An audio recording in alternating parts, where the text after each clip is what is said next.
நம்முடைய அரசு சாதாரண சாமானிய மக்களுக்கான அரசு என்பதற்கு அடையாளம் தான் இந்த முதல்வர் மருந்தக திட்டம். சொன்ன மாதிரியே இன்னைக்கு 1000 மருந்தகங்களை திறந்திருக்கிறோம். இந்த மருந்தகங்களை சிறப்பா செயல்படுத்த மருந்தாளர்களுக்கும் கூட்டுறவு அமைப்புகளுக்கும் மானியம் மற்றும் தேவையான கடனுதவியை அரசு வழங்கியிருக்கு. முதல்வர் மருந்தகங்கள் சிறப்பா பணியாற்றும் வகையில மருந்தாளர் மற்றும் தொழில் முனைவோருக்கு 3 கட்டமா பயிற்சியும் வழங்கப்பட்டிருக்கு.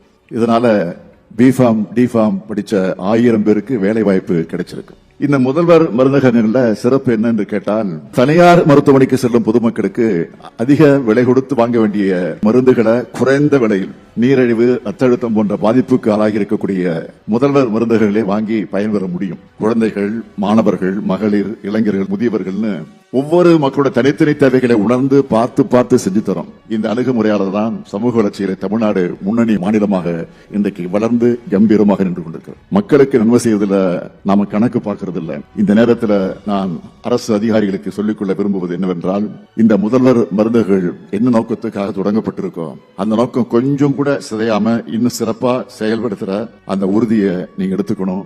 இப்ப திறக்கப்பட்டிருக்கக்கூடிய 1000 மருந்துகள் என்பது முதல் கட்டம் தான். அடுத்தடுத்த கட்டங்கள்ல இந்த எண்ணிக்கையை அதிகரிக்க போகிறோம்.